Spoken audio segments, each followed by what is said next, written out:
For those of you who do not know who I am, I'm Sheli Reynolds. I've worked at the Institute for a really long time now. I've worked here since I was going to college at Rockhurst. And I have a sibling with a disability who receives services in St. Louis.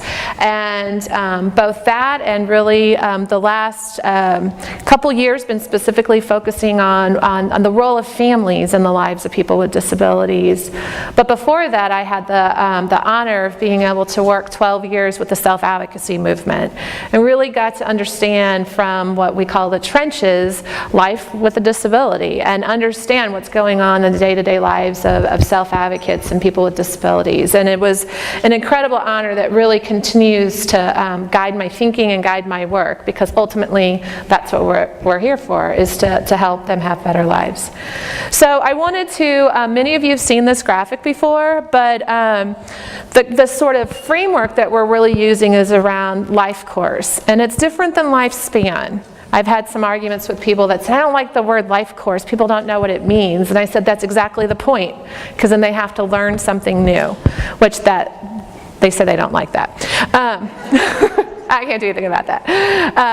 But the concept of lifespan is just birth to death. And the concept of life course is much bigger than that.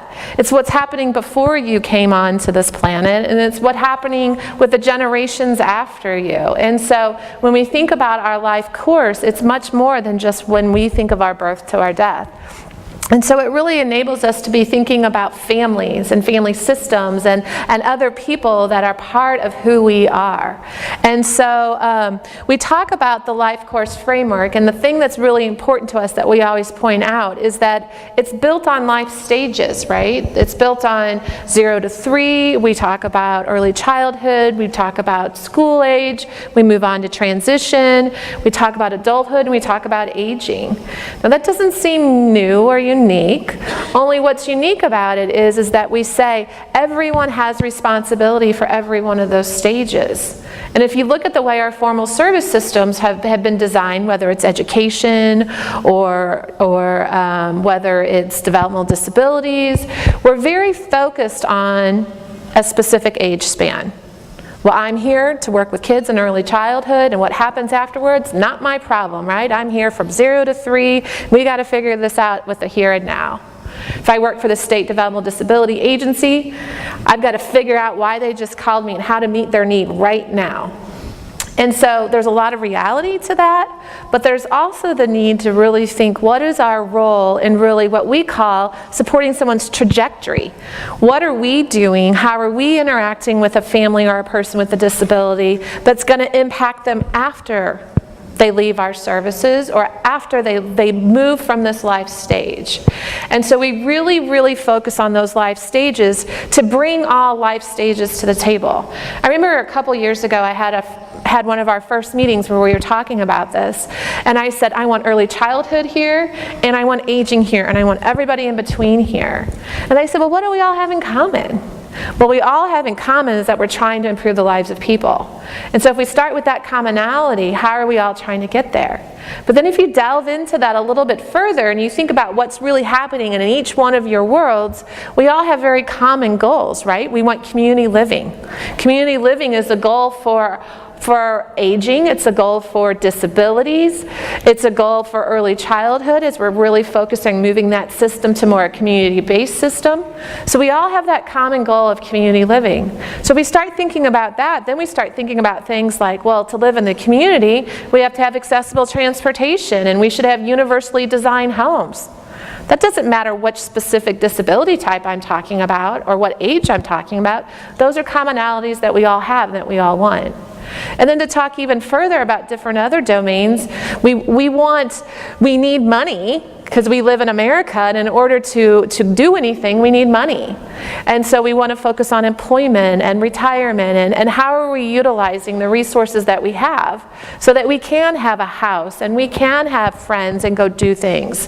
And so if we start really thinking about the commonalities across our systems, there's a lot of reasons we all should be in the same room. The other thing that we really, really focus on when it comes to the sort of life stages is what happens when you're younger, or even as you're growing older, impacts what's going to happen when you're older. So if you grew up in a home where you have a disability and there wasn't the belief that you should have a job and live on your own, then your parents probably didn't raise you that way. They probably didn't encourage you to have your own chores or to have friends or to figure out a problem and have natural consequences. So we've got to start changing that expectation at a much earlier age about life expectations. And this is not disability specific. This is specific to really all students, all children. So how are all children getting out of high school prepared for adult life? And use that as our bar. Instead of creating a different bar for people with disabilities that's lower, how can we create a bar that's the same that we have for all citizens in the United States? So that's an underlying value that we have. The other thing is and I've kind of touched on it a little bit, is focusing on expectations.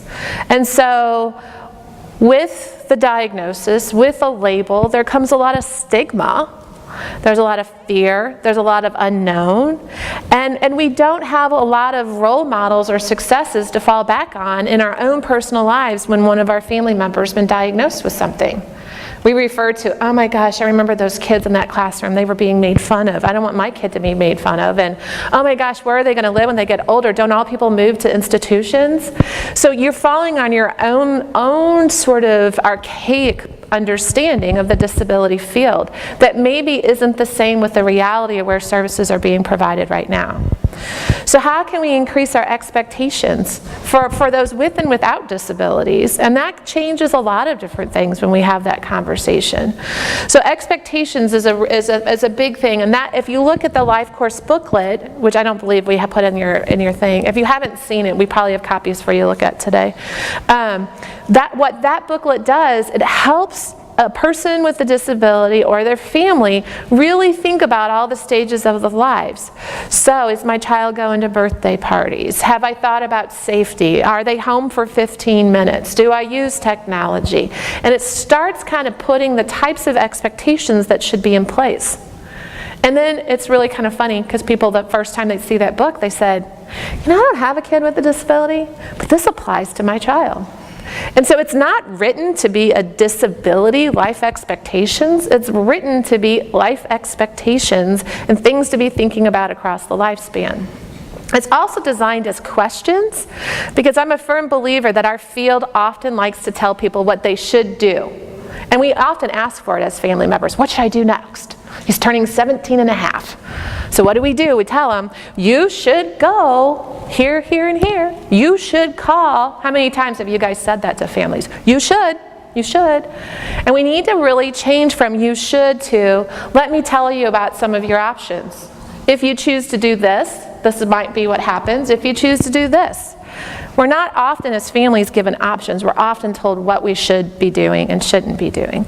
So how can we really start kind of changing that conversation so that families and persons with disabilities are more empowered and that the questions and their responses to them really drive their actions? And if we talk about being a person-centered system, to me, if we're a person-centered system, that means we have to be a culturally based system. Because if it's about me as a person, then it should be about me and my diversity and my culture and my values and my preferences. But that means I might want something different than you're telling me I need. So the questions enable a person to say, do you work on this? Well, maybe that's not important to them. They can cross that question right off. And so it's purposely posed as questions to enable each individual that reads that document to be able to put their own diversity and lens on their answers and the weight of what's more important on the questions. The other big focus of the LifeCourse Framework is this concept of all. And it's particularly important within the developmental disability community because there's a lack of awareness that only 25% of people with developmental disabilities across the lifespan ever receive formal long-term services. And that's something that I don't know that a lot of people realize that. And when I say a lot of people, I don't think legislators realize it. I don't think families realize it. I don't think doctors or special ed teachers realize that. I think there's this just big assumption that if you have this label of developmental disabilities, that there's going to be something for you at the end of this path of high school. And the reality is one, not everybody needs 24-hour formal services. But the other reality is our country cannot afford for 100% of people to receive 24-hour services. So how are we balancing that? We have to change the expectations of everyone and increase their understanding that we need to change people's trajectories, and their even perceived trajectories. I can't tell you how many times I remember when Eric was younger, or even when we talk to families now, they'd say to us, so my kid's turning 21, so what housing options, what residential options are available to them? And I sit and watch our field respond to that family and say, oh, well, we have group homes, we have supported living, but we don't stop and say, what are you eligible for? What are you interested in? Where do you want to live? We just jump to this assumption, and then what happens is the families call and say, I understand there's this really great program in my community, I want it for my 21-year-old, and we go, oh, I'm sorry, you'll never be eligible for that. And that's how families feel. So how can we really help families understand, one, they don't need to turn to the service system to achieve the things that they're looking for achieving, and to really help them answer the question of what does a good life look like for my son or daughter at any age of their life, and what are the supports they need for that good life. And if the supports they need is to live in your own home, to live in their own home, to get married, to have jobs, 24-hour supports, 10 hours of support a week or whatever, then we should be helping that person achieve their life outcomes and using the supports to get towards those life outcomes. So the concept of all is really important. It's also really important because as our field is recognizing that families and individuals with disabilities are resilient and they can accommodate, they can adapt, sometimes they need support, we should be learning from the other 75%. All of our data, all of our research, all of our beliefs about our field come from 25% of the people we interact with. And so we have to change our behavior to start understanding what's happening within the 75%. What's helping those families have good lives and, oh my gosh, not need us? And have good friends and good support systems and achieve the things that they want to achieve. Now there are families on that 75% that might need help as well. And so how can we get them to access that? So that concept of all is really important. I'm going to go down to the reciprocal role of family. I also think this is really important because in our field we always talk about the person with the disability as like they're only the receiver of everything we want to give. That like families were put on this planet to do nothing but something for that person with the disability. They're there to make sure they have employment outcomes. They're there to and that's kind of how our field has really looked at the role of families. They're there to provide financial support. They're there to put a roof over their heads. Now, a lot of those things are true, but what that doesn't recognize is that the role that the person with the disability plays in the family. There is a reciprocal role of all family members at all given times. Sometimes I'm helping my mom out. Sometimes I need her to emotionally help me out, right? We're constantly playing different roles in the lives of the families that we live in. That is true for people with disability. And it's really sad, but we need to point that out to our field. We need to help our field recognize what are we doing to support a person with a disability in their role as a family member. Right? We talk about it all the time. Well, we want to support them to have employment. We want to support them to do this. We want to support them to do that. But how often is there a person-centered planning or an IEP goal that says, I want to support them to be a good family member. I want to support them to go to their nephew's games. I want to support them to invite their parents to dinner. I want to support them to call their moms and dads. And that's what we are talking about here when we're talking about reciprocal roles. Our goal is on the page, you have it in front of you. Our goal really is both to help individual members, and you notice that does not say individual with a disability, it says the individual members of that family. So all individual members should have access to self-determination and inclusion and productivity. Because I'll tell you as an adult sibling, I'm on the adult sibling listserv, many of those siblings do not have that because you're taking care of their aging parents and they're taking care of their adult siblings with significant disabilities. So where do they have the opportunity for autonomy from their family? When do they have the opportunity for productivity? So although we're here because of disability, it's not all about just the person with the disability.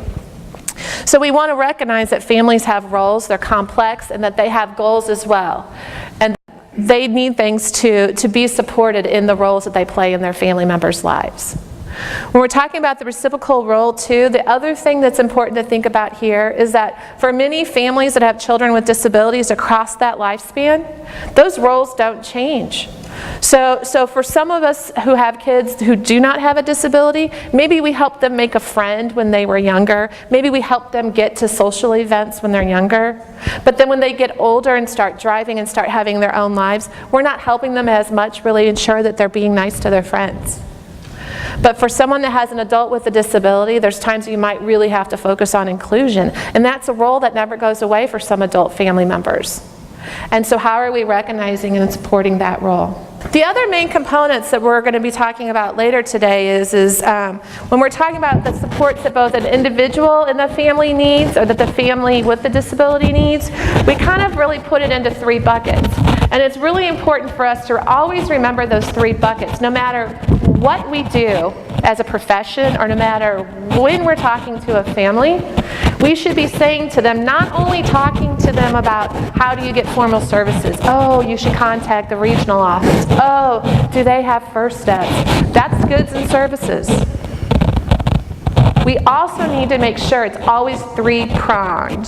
That we say, are you connecting with first steps? But who are you talking to? Do you have someone in your life that really helps you understand emotionally how to really support a person with a disability? And the first box, do you have the information and the tools and skills that you need to really understand your role and to understand the types of things you're going to need to navigate?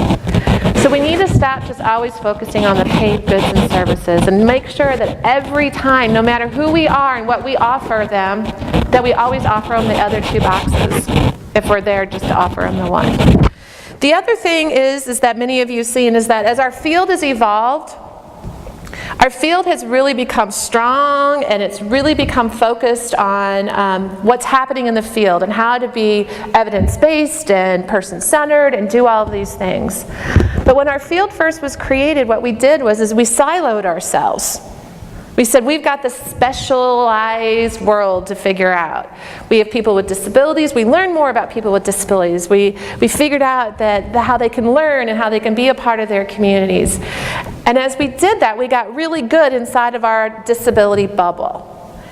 And now today we're sitting here and saying, are specialized services actually creating segregation? Are they actually making it harder to have friends and have a quality of life when we're older? And if it is, what are we going to do about it? Because we've created this really grandiose infrastructure of doing it. We've got all kinds of positions, and there's a lot of money into the infrastructure of our service systems and our special education programs. So to start dismantling them and start thinking about them differently is very, very hard. But what the LifeCourse Framework offers us is to say, it's not that we want you gone, it's that we need you differently. We have different lives. Our children are growing up with full inclusion now. People are graduating for the first time that have gone through full inclusion. That's a whole different generation coming out of school.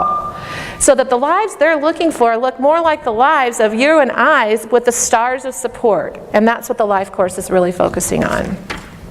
The next box you guys are going to talk about a little bit later, but we really believe in integrated supports, not only focusing on formal services, but focusing on community resources, your own assets, technology, and how that can help you achieve what you want to achieve.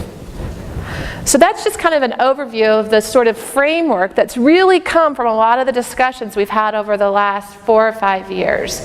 And that thinking then continues to guide our work in everything we do. The way we interact with organizations, the way we develop policy change or systems change ideas, the types of people we bring to the table, it really influences all of our behaviors.